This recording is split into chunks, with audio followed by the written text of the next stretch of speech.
Les jeux de la Loterie Nationale, c'est la chance de voir votre rêve se réaliser. Si je gagne au loto, je partirai certainement sur une île, finir mes vieux jours. Je réalise un documentaire sur la librairie. J'organise des activités culturelles pour les enfants. Je rentre au Brésil et je veux bien m'occuper de ma mère. Ça sonne plutôt bien. Mais saviez-vous qu'en jouant, vous soutenez aussi de belles initiatives, comme le Théâtre Royal de la Monnaie, The Place to Be à Bruxelles pour l'opéra. Oh, c'est sublime, hein, Cécile. C'est ton quotidien de voir cette salle-ci. Oui, c'est mon lieu de travail de tous les jours. Je travaille ici depuis très longtemps. Comment ça se passe, la préparation d'un opéra? Alors, c'est un processus qui est très très long dans le temps et qui peut, pour des créations musicales, aller de 5 ans à 3 ans. Donc, je reçois une maquette au tout début de projet et puis je le développe jusqu'à sa mise en container et jusqu'à sa destruction en finale.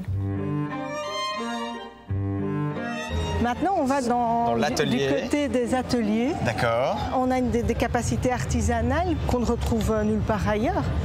On a des modistes, on fabrique les perruques à la main, on fabrique les chaussures, on fait tout.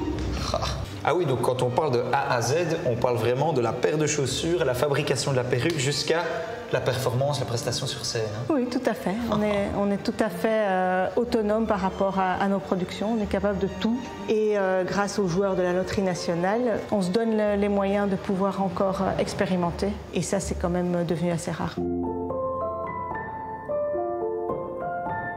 La production dont je m'occupe prochainement, c'est la Dame de Pique. Et voici déjà plusieurs silhouettes qui sont posées sur leur rangement. Je l'ai préparé pour ma part 2 années de travail. Oui. Et puis ça a été interrompu par le Covid.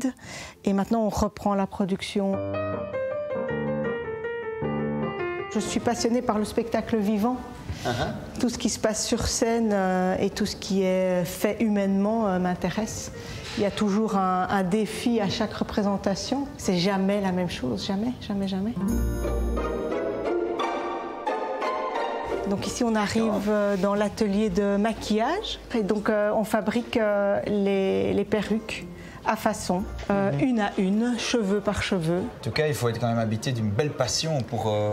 Oui, en effet. Ici, on parlait de la passion pour les perruques, mais toi, cette passion pour le monde du spectacle, elle te vient d'où? C'était un ami machiniste qui savait que j'étais intéressée par le monde du spectacle, du théâtre, etc. et qui m'a emmenée voir le plateau du Théâtre de la Monnaie.